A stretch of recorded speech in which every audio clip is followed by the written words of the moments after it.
But I was raised in a family where my youngest sister was disabled, and there was a tremendous amount of discrimination against her. And that changed my way of looking at life, actually. And so I've been trying to fight discrimination all my life. When Will and I got together, we're in our 26th year, I contacted my youngest sister, Janet was her name, and I said, I'm bringing home the man that I'm dating, and it's not just a friend, it's a man I'm dating. At the time, she was married to a gentleman that belonged to a very conservative church. And I said, may we stay with you? And she said no. And it was kind of the first time that I felt discriminated against in my own family, because my family had been very supportive. So that was a little bit tricky to take, although we were actually grateful we didn't stay with them. But when I got there, it was a family reunion, and when I got there, my mother said that she would like Will and I to come to her home, which was a different small little town in Iowa, and have Thanksgiving with them. And I said, but Mother, and she said, I want you to stay at our house. And I said, Mother, you don't have a large enough guest room. You only have a small little guest room with a single bed. And she said, oh, I know what it's all about. I'm going to go out and buy you a double bed.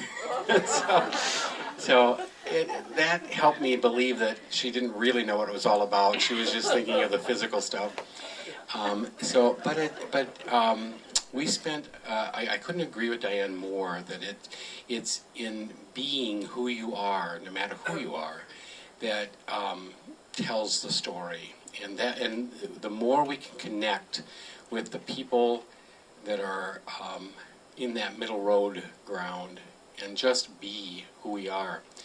When Will and I went to get married in California, when we came back, we belonged to a very small Christian Science church, and it's about 70 people or so.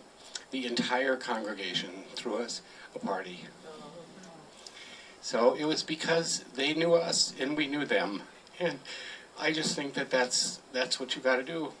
And that's why we're so very grateful to live here. We have a wonderful building that is very open, very affirming, very connected, and we are so grateful for that. So I just want to say that I'm so grateful for all the people that came today. Wanna get married, gee, I really love you, and we ought to get married, going to the polls next year. Well, that was very good.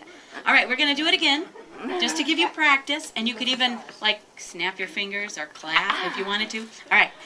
Going to the polls 'cause we're gonna get married. Going to the polls 'cause we wanna get married. Gee, I really love you, and we ought to get married. Going to the polls next year. Okay, now this is the verse, and you don't have to learn this part. November's here and the sky is gray. We'll take the lead, we'll show the way for everyone who wants to say I do, and we'll never be lonely anymore. Because we're going to the polls 'cause we wanna get married. Going to the polls 'cause we wanna get married. Gee, I really love you, and we ought to get married. Going to the polls next year. Thank you. Finding somebody to be able to, share and have a life with. And he said, well, that's going to happen. It's just the picture may look a little different. And essentially that did happen. He's married to Gabe down there now. He's a student getting his master's. And he does have somebody they'd be able to spend the rest of his life with.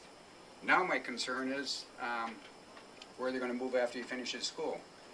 You know, what is going to happen if he moves back up to Minnesota, or if he moves to any place other than the New England area or Iowa. You know, what are his problems that he's going to have, as she was mentioning, with, you know, if they adopt a child, caring for the child, health care insurance, if one of them gets sick, and, you know, and on and on and on and on. All those things that we discriminate against in Minnesota. But anyway, that's really all I wanted to share is, you know, I'm fortunate my son is married, and he's right now he's living in a state that recognize it, and they're doing all that things. But I guess I would like to see things get changed to where he could go anywhere in the United States and get the same recognition. Thank you. Well, I'm going to just show you the mechanics here. See if I can do it with one hand. Now you'll have two hands. Thank you. This is a lot easier. Okay, now I figured out that you can open this part. It goes like that. Goes like that. And then what you do, you fill in your name, address, phone number, email, and you're thinking, oh, why do I have to put that on there? Well, it's a good idea to put your email or your phone number on here, because a year from this day, when this election happens, you're going to need a reminder to vote. And I know you're thinking, oh, well, I don't need a reminder. I'm going to vote. Well, you're right. You don't need one, but everyone else in this room does. So, and I'm talking to those people. So that's why you put that in here. And then, odd little thing.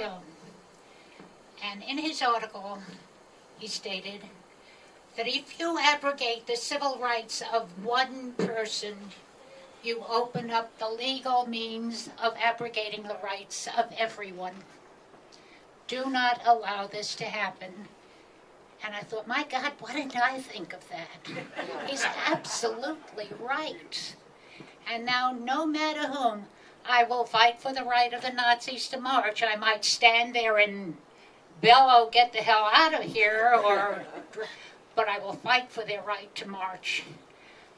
I don't care what people think about gay marriage. You have the right to have a gay marriage. I don't want anybody's civil rights abrogated. And that's all I've got to say. Peace.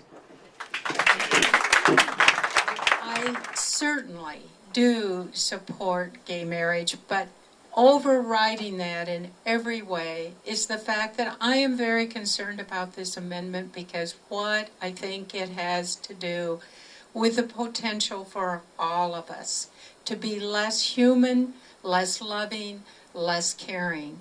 The minute we start to act in adversarial relationships with another human being, not only do we take away from them and create a more vulnerable situation, but we take away from ourselves.